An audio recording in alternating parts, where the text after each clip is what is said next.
Hey, McKenzie, how are you? Long time no see. Yeah. I saw you last night.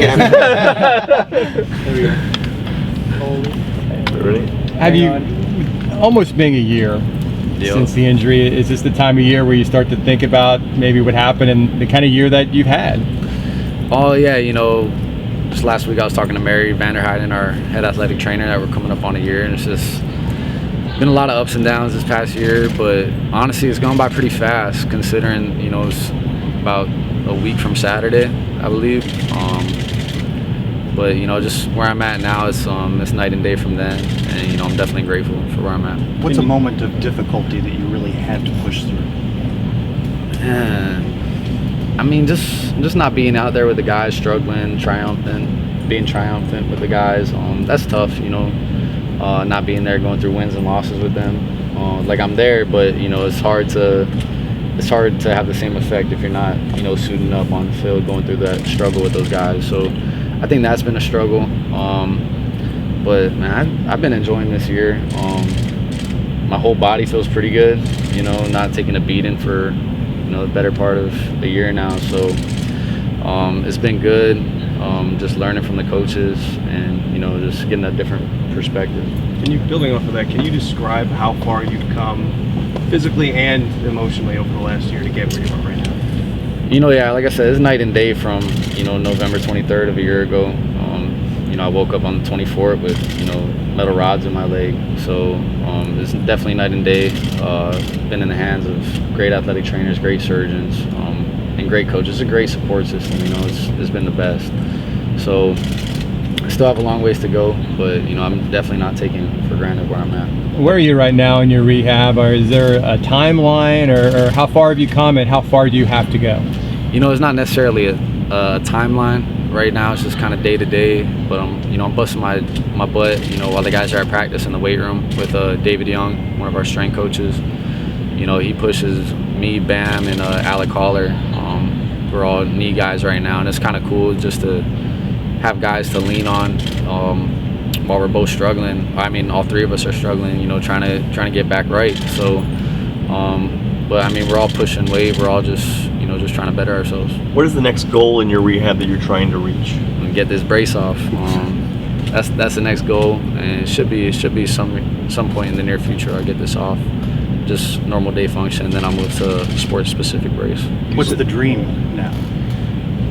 Dream's the same. You know, I want to go to the NFL one day. I want to play football, and then I want to coach after that. You know, that's been my dream since I've been in high school. So none of that's changed. That's still the goal. How much has this year, being sort of a de facto coach, changed your perspective a little bit on what it means to be a coach down the line? You know, they put in a lot of hours. I mean, just as a player, as a quarterback, you put in a lot of hours, but you know, you don't get a lot of time with your family, which is hard. You know, I mean, us as players, you know, we're the coaches, we're an extension of their family. So just the sacrifice that they make, but you know, that's something I'm willing to do.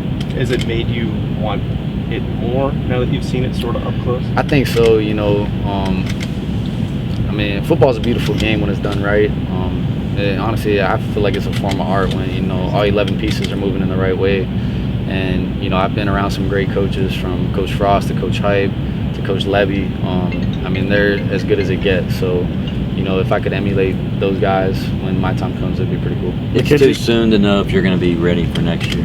Oh yeah, it's too soon. You know, that's the end goal. You know, I want to get back out there and suit it up with my guys, but I don't want to be in a position where, you know, I'm out there 85-90%, you know, not being the best player I can be for those guys, and I feel like it'd be a disservice to myself if, you know, I'm not right or I don't fully trust the leg to, you know, make cuts, jumps, whatever, you know what I'm saying? So, with what's happened this year with the 3 losses, has that motivated you even more, would you say? You know, not so much. I think it's maybe motivated me to, you know, embrace more of a leadership role. Like I said, it's kind of hard, you know, not suiting up with the guys, to be a guy speaking to them, you know, because you're not going through that struggle with them. But, you know, I still feel like I have some influence in that locker room. You know, we've had 3 losses, a total 7 points. So, I mean, that's not much. I mean, we're right there in a lot of those games. And, you know, I know there's a lot of talk on Twitter or whatever of us not being the same team, but we're still a pretty good football team, I feel like. I mean, you know, we're not far off. You've obviously been an advisor to Dylan. what are you telling him? And obviously he had a couple picks in the Tulsa game. What do you say to him to sort of keep him focused? You know, I tell him every time he steps on there, you know, just be who you are, the best player on the field. And, you know, most times he steps on the field, he's been the best player on the field. So I just always tell him the most important play is the next play. And that's something I've always tried to harp on, whether you throw a 70-yard touchdown or a 70-yard pick six, you know, you got to move on and just keep working. And, you know, a lot of times he's the first guy in here and the last guy out. So his work ethics is what's going to keep elevating him, and he's going to be a great player for us. What's your general opinion on just Dylan's freshman season? I think he's been good.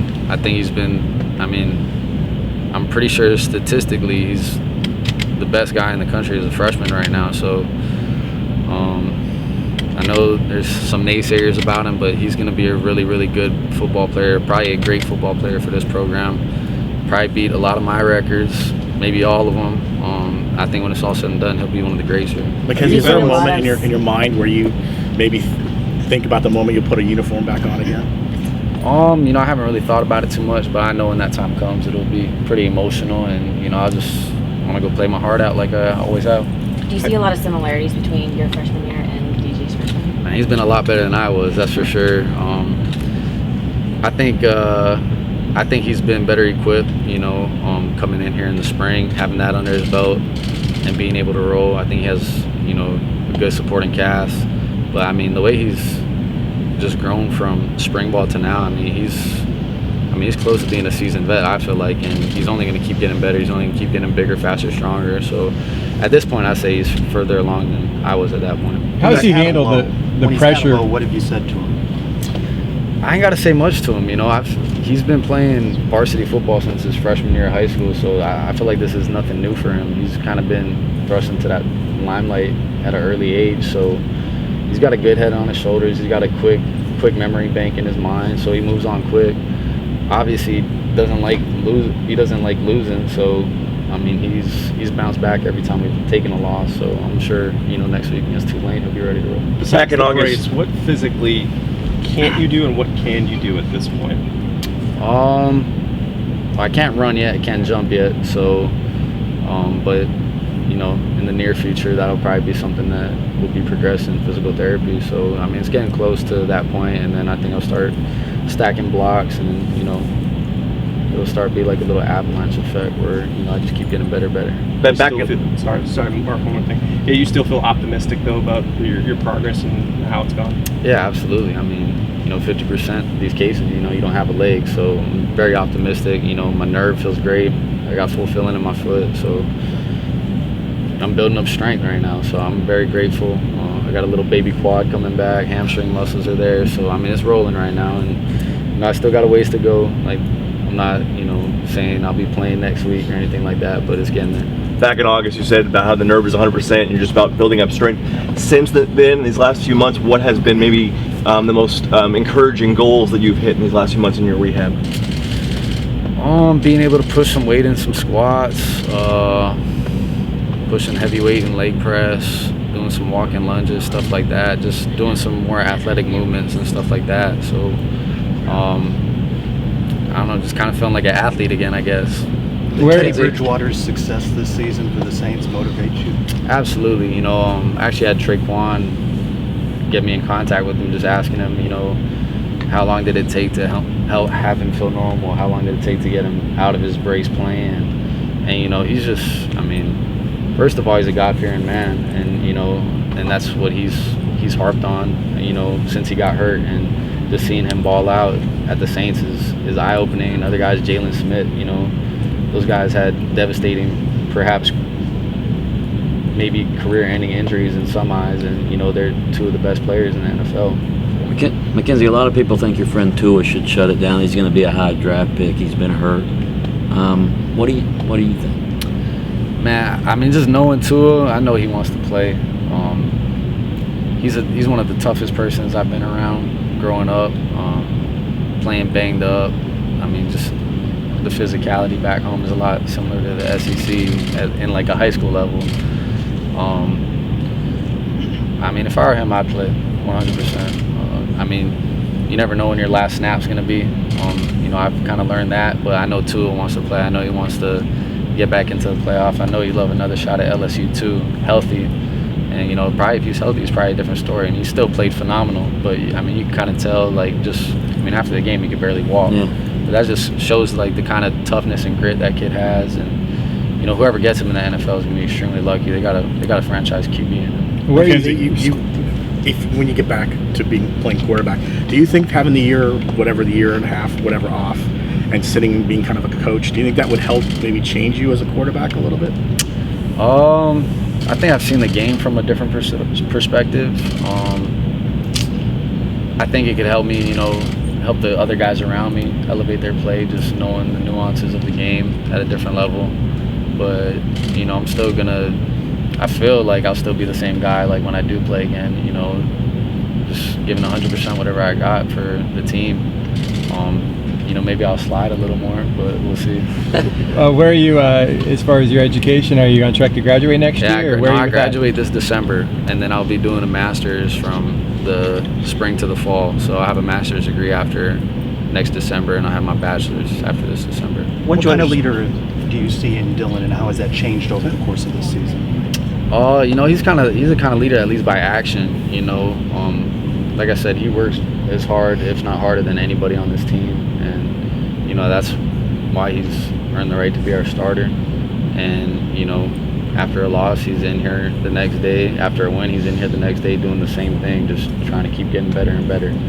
So I think he leads by action. I think he's kind of found his voice a little bit, but I think like him and I are similar in the sense that, you know, we want to earn our respect by our play and then earn that voice, because anybody can be a hoopla guy, but if, you know, you're not performing on the field, then your words are pretty empty. McKenzie, do you know Dante Culpepper? Have you met him?